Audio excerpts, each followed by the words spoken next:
ایک مرتبہ اسی طرح سلیمان علیہ السلام اپنے تخت پر تشریف فرما تمام انسانوں اور جنات کے ساتھ کسی مقام کی طرف تشریف لے جا رہے تھے کہ اچانک آپ نے ہوا کو حکم دیا کہ اے ہوا میرے تخت کو نیچے اتار دے۔ ہوا نے جیسے ہی اللہ کے نبی کا حکم سنا فوراً اس نے تخت کو زمین پر اتار دیا۔ سلیمان علیہ السلام اپنے تخت سے نیچے اترے اور آپ زمین پر پیدل چلنے لگے۔ جب وہاں موجود انسانوں اور جنات نے یہ دیکھا تو وہ حیران رہ گئے کہ آج سے پہلے جب بھی سلیمان علیہ السلام سیر پر روانہ ہوئے تو اپنی منزل پر پہنچنے کے بعد ہی آپ نے تخت کو نیچے اتارنے کا حکم دیا ہے، لیکن آج آخر درمیان میں آپ نے تخت کو نیچے کیوں اتارا اور آپ پیدل سفر کیوں کر رہی ہیں؟ لیکن کسی نے آپ سے سوال نہ پوچھا۔ کافی دیر تک سلیمان علیہ السلام زمین پر یوں ہی پیدل چلتے رہے۔ اس کے بعد آپ دوبارہ تخت پر تشریف لاتے ہیں اور اپنی کرسی پر آ کر بیٹھ جاتے ہیں۔ تمام جنات اور تمام انسانوں نے بھی اپنی اپنی صفیں درست کر لی۔ پھر سلیمان علیہ السلام نے ہوا کو حکم دیا کہ ہوا اب تخت کو اٹھا اور منزل کی طرف چل۔ ہوا نے تخت کو اٹھایا اور روانہ ہو گئی۔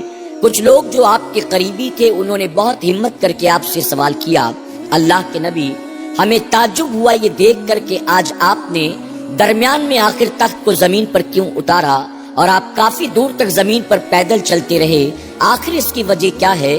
تو اللہ کے نبی سلیمان علیہ السلام نے فرمایا، دراصل جس جگہ پر میں نے تخت کو زمین پر اتارا ہے وہ جگہ کوئی معمولی جگہ نہیں ہے، بلکہ یہ وہ زمین ہے جہاں ایک وقت ایسا آئے گا کہ نبی آخر الزماں تمام انبیاء کے امام جناب محمد الرسول اللہ صلی اللہ علیہ وسلم ہجرت کر کے تشریف لانے والے ہیں، اور یہی زمین ان کا آخری مسکن بننے والا ہے، یہی وہ ہمیشہ کے لیے آرام کرنے والے ہیں۔ سلیمان علیہ السلام فرماتے ہیں، جس زمین پر امام الانبیاء تشریف لانے والے ہوں اور جہاں پر آپ قیامت تک کے لیے آرام فرما ہونے والے ہوں، اس زمین کے اوپر سے میں تخت پر سوار ہو کر گزر جاؤں، یہ میری غیرت نے گوارا نہ کیا۔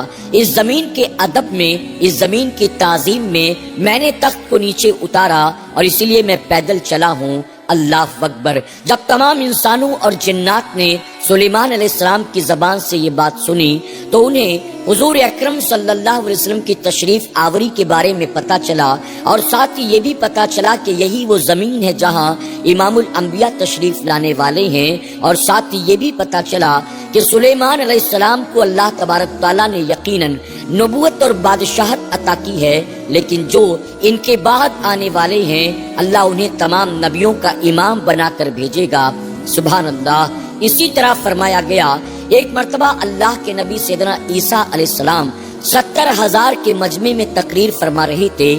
اللہ کے نبی سیدنا عیسیٰ علیہ السلام کی گفتگو کو سن کر پورے مجمع پر رقت طاری تھی، پورا مجمع زارو قطار رو رہا تھا، کچھ لوگ دہاڑے مار مار کر رو رہے تھے۔ جب اللہ کے نبی سیدنا عیسیٰ علیہ السلام کی بات مکمل ہوئی تو مجمع میں موجود ایک بوڑھی عورت کھڑی ہوتی ہے اور کھڑی ہو کر کہتی ہے، اے اللہ کے نبی یقیناً خوش نصیب ہے وہ ماں جس ماں نے آپ جیسے بیٹے کو جنم دیا ہے، خوش نصیب ہے وہ ماں جس ماں کی گود میں آپ پروان چڑھے ہیں، خوش نصیب ہے وہ ماں جس ماں کا آپ نے دودھ پیا ہے۔ یعنی اس طرح سے وہ بوڑھی عورت اللہ کے نبی سیدنا عیسیٰ علیہ السلام کی اور ان کی والدہ حضرت مریم کی تعریف کرنا شروع کر دیتی ہے۔ جب وہ بوڑھی عورت اللہ کے نبی سیدنا عیسیٰ علیہ السلام اور حضرت مریم کی تعریف کرتی ہے تو سیدنا عیسیٰ علیہ السلام فرماتے ہیں، مائی یقیناً میری ماں خوش نصیب ہے، لیکن میری ماں سے زیادہ خوش نصیب وہ ماں ہے جس کی کوکھ سے نبیوں کا امام تشریف لانے والا ہے۔ میری ماں سے زیادہ خوش نصیب وہ ماں ہے جس کی گود میں امام الانبیاء پروان چڑھنے والے ہیں۔ میری ماں سے زیادہ خوش نصیب وہ ماں ہے جس ماں کا دودھ رحمت للعالمین پینے والے ہیں، محبوب پروردگار پینے والے ہیں۔ جب لوگوں نے یہ سنا تو انہیں کچھ سمجھ میں نہیں آیا کہ آخر عیسیٰ علیہ السلام کیا کہنا چاہتے ہیں۔ لوگوں نے پوچھا کہ اللہ کے نبی آپ کس کی بات کر رہے ہیں؟ تو اس پر سیدنا عیسیٰ علیہ السلام نے اللہ کے پیارے محبوب صلی اللہ علیہ وسلم کی میلاد پاک بیان کرنا شروع کر دیا۔ آپ نے حضور اکرم صلی اللہ علیہ وسلم کی آمد کا ذکر کیا، آپ کے منصب و مقام کا ذکر کیا، آپ کے چہرے والضحیٰ کی بات کی، آپ کے زلف عنبری کی بات کی، یعنی حضور اکرم صلی اللہ علیہ وسلم کی سیرت اور صورت کا تذکرہ عیسیٰ علیہ السلام نے اپنے حوارین کے سامنے چھیڑ دیا۔ جب آپ نے حضور اکرم صلی اللہ علیہ وسلم کی تعریف کی تو آپ کے حوارین نے آپ سے پوچھا، اے اللہ کے نبی، آپ نے جن کی اتنی تعریفیں کی ہے اب ہمیں ان کا نام بھی بتا دیجئے۔ تو سیدنا عیسیٰ علیہ السلام نے فرمایا، ان کا نام آسمانوں پر احمد ہوگا اور زمین پر محمد ہوگا صلی اللہ تعالی علیہ وسلم۔ سبحان اللہ۔ جب عیسیٰ علیہ السلام کے حوارین نے یہ سنا تو پورا مجمع ایک زبان ہو کر بے ساختہ پکار اٹھا، اے محمد تشریف لائیے، ہمیں بھی اپنے جلوے دکھائیے، اے محمد تشریف لائیے، ہمیں بھی اپنے جلوے دکھائیے۔ سبحان اللہ۔ ناظرین اکرام، اللہ کے نبی سیدنا سلیمان علیہ السلام اور سیدنا عیسیٰ علیہ السلام کی زندگی کے ان دو واقعات کے ذریعے ہم آپ کو یہ بتانا چاہتے ہیں کہ حضور اکرم صلی اللہ علیہ وسلم ابھی روئے زمین پر جلوہ گر نہیں ہوئے تھے۔ آپ کی آمد سے پیشتر ہزاروں سال پہلے کے انبیاء بھی آپ کی آمد کا ذکر کرتے تھے۔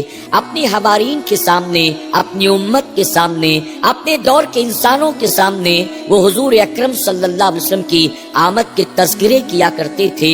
تو ہمیں اور آپ کو بھی چاہیے ہم بھی حضور اکرم صلی اللہ علیہ وسلم کے چہرے والضحیٰ کی بات کریں، زلف عنبری کی بات کریں، ان کے اخلاق کی بات کریں، ان کے کردار کی بات کریں، ان کی سیرت کی بات کریں، ان کی سنت کی بات کریں، ان کے طریقہ کار کی بات کریں، ان کے شہر کی بات کریں، ان کے آمد کا ذکر کریں، ان کے خاندان کا ذکر کریں۔ یقیناً یہ کرنا نہ شرک ہے نہ بدعت ہے، بلکہ ایسا کرنا انبیاء کی سنت مبارکہ ہے۔ اللہ تبارک تعالی ہمیں اور آپ کو اپنے محبوب صلی اللہ علیہ وسلم کی میلاد پاک کے فیوز و برکات سے مالا مال فرمائے، اور اللہ ہمیں انبیاء کے طریقے پر چلتے ہوئے اپنے محبوب صلی اللہ علیہ وسلم کے شہر مقدس کی تعظیم کرنے، احترام کرنے اور امام الانبیاء سے سچی پکی محبت کرنے کی توفیق عطا فرمائے۔ آمین یا رب العالمین۔